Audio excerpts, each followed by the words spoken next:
Segundo tramo, ya tenemos a nuestro invitado acá en piso, ya vamos a presentárselo y a conversar con él. Bueno, pero se viene la Semana Santa, se viene las Pascuas, y en Comag festejamos Pascuas a puro chocolate, miren.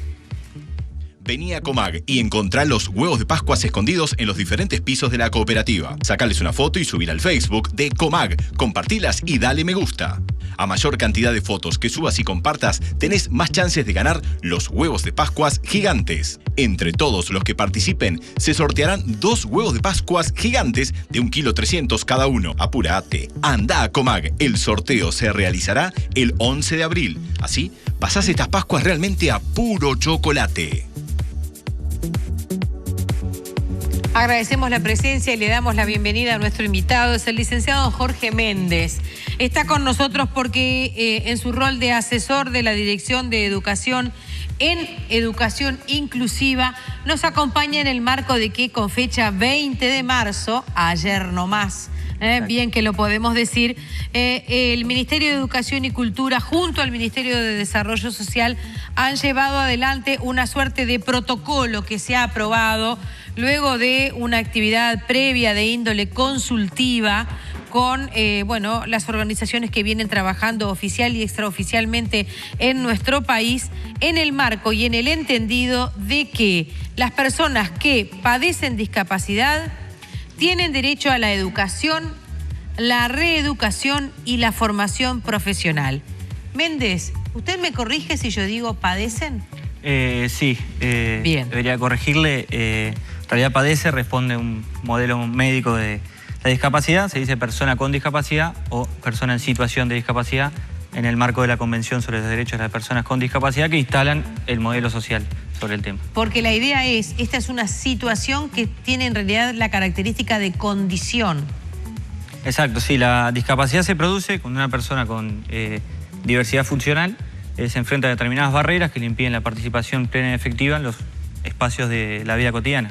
O sea, el foco pasa a ser más social en el entorno, en el contexto que le da esas barreras a la persona y se corre el foco de la persona, del déficit, de que la discapacidad sea su rasgo esencial. Claro, es una persona que en algunas cosas, en algunos aspectos, tiene una condición que le dificulta acceder a algo, como a otros nos dificultarán otras condiciones. No es una enfermedad. Claro. Eso no se padece, ese es un poco el concepto. Exactamente, y el gran foco está en qué hacemos a nivel social, de las instituciones, de los espacios comunitarios, públicos, para que la persona pueda acceder. La clave está en la accesibilidad. Justamente quizás lo nuevo sea en que no sea un padecimiento, que sí lo es, porque cuando no hay escaleras, cuando no hay rampas, por ejemplo, a la hora del traslado, es un padecimiento, ¿verdad? Claro, pero en ese caso impuesto ahí está, por el resto de la afuera. Claro. Perfecto. Bueno, este material que tenemos sobre nuestra mesa de trabajo tiene en el resultado que la Comisión Honoraria para la Continuidad Educativa y Socioprofesional de la Discapacidad, creada en febrero del 2015, ha manifestado la necesidad de que los centros educativos que integran el Sistema Nacional de Educación, tanto el público como el privado, así como los centros de educación infantil privados y los centros de educación no formal habilitados por la Dirección Nacional de Educación del Ministerio de Educación y Cultura, cuenten con una guía de referencia y de consulta en relación a las buenas prácticas y los estándares de atención a las personas con discapacidad. ¿Cuánto tiempo llevó redactar esto? Y llevó todo el año pasado, en realidad en términos más institucionales fue un proceso rápido. A partir de mayo del año pasado, esta comisión honoraria que la integra representantes de la ANEP, de todos los desconcentrados, el Ministerio de Desarrollo Social, el Ministerio del Interior, el INEFOP, la Intendencia de Montevideo, la Comisión Nacional Honoraria para la Discapacidad, que estamos en constante articulación con la sociedad civil. Nos planteamos en una reunión con diversas autoridades de ANEP, la necesidad de ir adecuando determinadas cuestiones que favorezcan la inclusión educativa de personas con discapacidad. Y ahí surgió que era necesario adecuar la normativa a la luz de la Convención y de la Ley Nacional, tanto la 18651 de protección integral a las personas con discapacidad como la Ley General de Educación. Entendimos que era necesario elaborar un protocolo, un marco, una guía de referencia para favorecer la inclusión educativa a la luz de estos nuevos elementos que veníamos conversando. Hay experiencias que desde lo personal, y absolutamente desde lo personal, yo considero que son de alto valor. Quizás no estén en la tabla de las cosas más conocidas que se han logrado. Me parece que eso habla también cuando hablamos de visibilizar o no visibilizar determinados temas. Por ejemplo, a pesar de las dificultades que tiene secundaria, que creo que son mayores que las que tiene primaria, mayores creo, desde mi punto de vista, el hecho de ser eso, para mí, es un logro. Tener una institución educativa donde las personas sordas puedan compartir la educación a la manera tradicional, a mí me parece que es un buen punto de partida, como que eso decir, de esto más. No sé cómo lo ven ustedes. No, sí, exacto. Además también en secundaria está el Centro de Referencia de Recursos para Discapacidad Visual. Hay también otras oficinas específicas que vienen apoyando la inclusión. Bueno, justamente una parte de nuestro trabajo el año pasado, que se concretó este año, fue generar un reglamento bien completo de todos los recursos, tanto a nivel educativo como a nivel institucional, para que favorecieran la inclusión de las personas con discapacidad y empezar a difundir también ese material, porque a veces se desconoce por uno u otro motivo, pero hay un montón de cosas que están pasando. Esto es un hito más que en realidad despliega un montón de acciones a desarrollar, pero que recoge y trata de darle un marco a muchas cosas que vienen pasando y que son señales muy positivas. Ahora, de algún modo, la elaboración de un protocolo responde a una necesidad de que haya cierta homogeneidad en la manera como se trata este tema. Claro, exactamente. En los distintos organismos. Sí, hay un montón de acciones que vienen pasando que son positivas. La idea de tener un marco de referencia que encuadre todo lo que viene pasando a la luz de la normativa vigente y del nuevo paradigma en la temática de la discapacidad, y que permita desplegar acciones, sobre todo para que las instituciones educativas que puedan presentar alguna barrera al acceso en el sentido más amplio de las personas con discapacidad puedan transitar el camino a ser instituciones inclusivas. Y esto también se realizó en fuerte articulación con ANEP y con la sociedad civil, que tienen muchos años acumulados de lucha, de trabajo y de conocimiento para aportar al tema. Méndez, hace bien poco estuvo acá un joven músico, por eso también tiene mucha relación mediática con las personas que están en la comunicación, que tiene 3 hijos, uno de ellos que tiene un trastorno del espectro autista y que hace 2 años estaba estudiando en la escuela de su departamento. Yendo a la escuela con un asistente que lo acompañaba en el marco del contacto pedagógico en el aula de manera permanente, todo funcionaba de una buena manera. Allí se valoró a nivel familiar que la inclusión de la tablet, en este caso la Ceibalita, había generado una conducta muy adictiva en un niño que tenía este trastorno del espectro autista, y entonces se buscó una situación diferente, recurriendo a hacer con él una visita a un colegio privado. Mantuvo una entrevista con su mamá, con una de las maestras. Cuando la entrevista terminó, a las 2 o 3 horas le avisaron a la familia: no lo traiga. ¿Esa situación puede estar comprendida de este protocolo?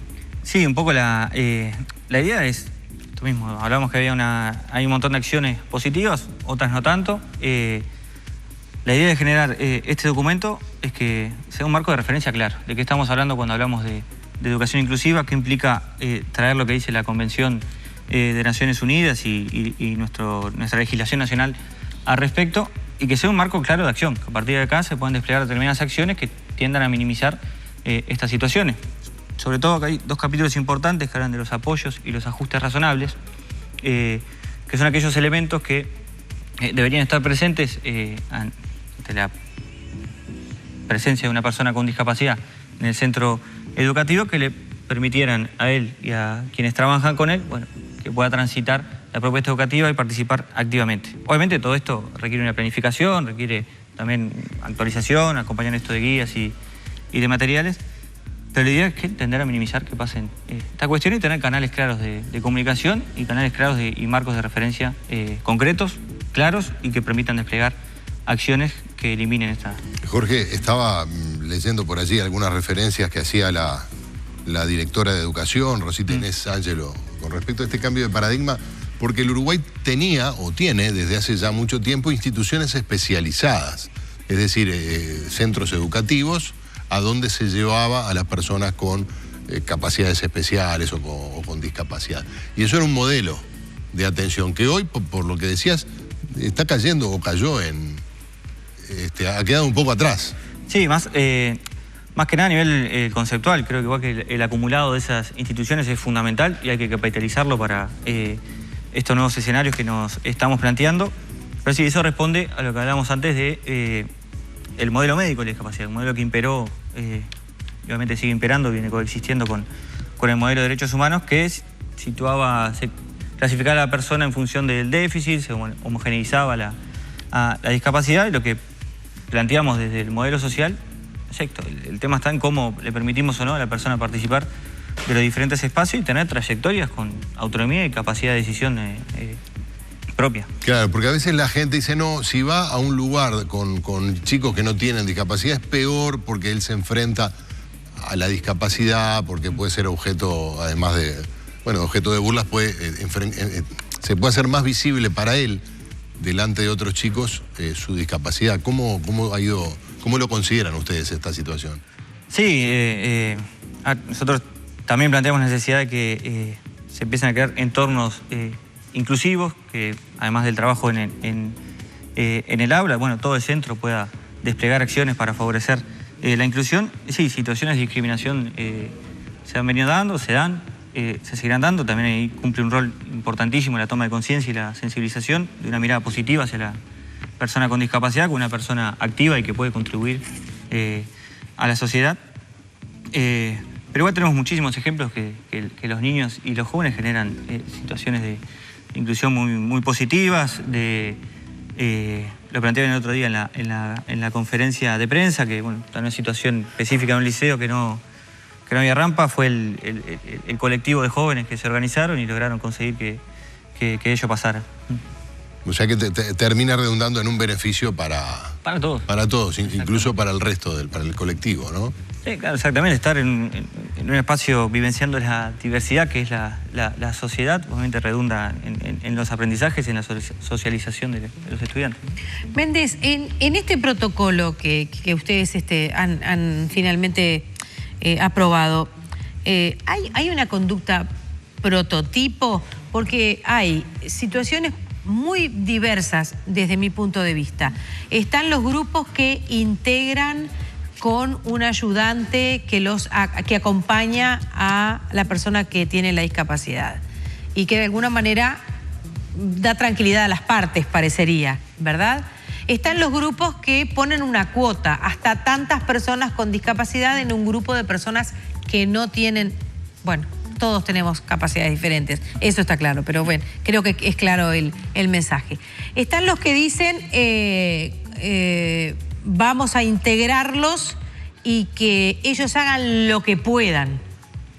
Y están los que dicen, no, vamos a integrarlos, pero para que ellos cumplan desde su lugar con una suerte de programa que de alguna manera... O sea, todo eso parece ser librado un poco a cuán moderno o de mente abierta quiera ser el educador que lleva adelante esa institución.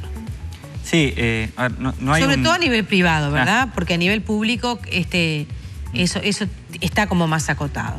No hay un estándar, algo homogéneo al cual referirse, porque la inclusión es esencialmente un proceso individual, porque no podemos homogeneizar a la persona por más que tenga una discapacidad similar. Sus procesos de vida acumulados, de estimulación previa y demás también determinan un montón de cosas. Sí, lo que tratamos de ofrecer con esto y con posteriores elementos que debemos desarrollar a partir de esto, ya digo, esto es un hito, pero por sí solo no va a generar ningún cambio. El modelo y guías de referencia. A veces un profesional que acompañe la inclusión puede ser necesario para un muchacho, pero tal vez para otro no, y tiene la misma discapacidad. Estrategias pedagógicas hay un montón, hay muchos docentes que así lo vienen implementando y tienen resultados muy positivos. Lo que planteamos que la discapacidad no es algo único, no hay una receta para... Si usted trabaja en discapacidad intelectual, siga todos estos puntos, sino son marcos de referencia, de consulta, que en la propia práctica después va a dilucidar si cuán exitosos son o no y con cuánta intensidad haya que aplicar. ¿Qué pasa con los docentes de nuestro país? ¿Están preparados para una clase con capacidades tan múltiples? Nosotros hemos planteado el año pasado, y creo que estamos en camino, de que era necesario, tanto los futuros docentes que se están formando como quienes ya están trabajando, empezar a trabajar en función en clave de educación inclusiva, ¿no? Cómo planificar de manera inclusiva, qué elementos tener en cuenta y demás. Ya se viene haciendo bastante en espacios de formación permanente en los diferentes subsistemas. Hay un montón de ofertas, cursos, seminarios y demás en varios lugares, pero nos parece que es importante que eso esté presente, sobre todo para los estudiantes, los nuevos docentes que van saliendo, que, bueno, que tengan esta mirada, este enfoque en su formación, y ni que hablar de apostar siempre a la actualización permanente. Claro, y en los centros educativos también. El modelo es que haya profesionales o maestras especializadas, por ejemplo, en un plantel docente múltiple. Sí, sería lo ideal contar con gente especializada, esto en clave de educación inclusiva. Bueno, hay en algunos subsistemas hay profesionales de apoyo que recorren, que apoyan a la inclusión, pero nos parece importante reforzar también el componente formativo. Creo que es esencial, y también lo que plantea la Convención. Agradecemos especialmente su visita, nos quedamos con este documento, trataremos de seguirlo trabajando y en la medida de lo posible, como usted dice, esto marca un principio, acá hay un mojón, ahora hay que empezar a trabajar en esta línea generando una nueva mentalidad en este cambio de paradigma. Es un paso, seguramente es un paso que tiene que ver con necesidades y seguramente no están todas satisfechas. No, esto es un paso, pero siempre apostamos a seguir trabajando de manera articulada, obviamente con la ANEP, con los otros ministerios y con la sociedad civil. Para nosotros es fundamental esa articulación. Agradecemos al licenciado Jorge Méndez, es asesor de la Dirección de Educación en Educación Inclusiva. Y bueno, y en el marco entonces de esta situación, recordamos que con fecha 20 de marzo se acaba de aprobar esta, ¿le llaman ustedes protocolo? Protocolo de actuación para la inclusión educativa. Eso, nos estamos... Claro, los rótulos tienen eso, ¿no? Claro. Simplifican, aunque queden cosas por el camino, que no es la idea, menos desde el Estado. Muchas gracias. A las órdenes. Breve la pausa, volvemos en instantes. Tenemos otra salida con Lorena Bomio. Hay una situación que se generó en las últimas horas y que lamentamos muchísimo. El fallecimiento de la 7ª víctima de femicidio. Sus compañeros de estudio los invitan a una manifestación esta tarde a la hora 19 en Plaza de Cagancha. Vamos a estar informándolos al respecto.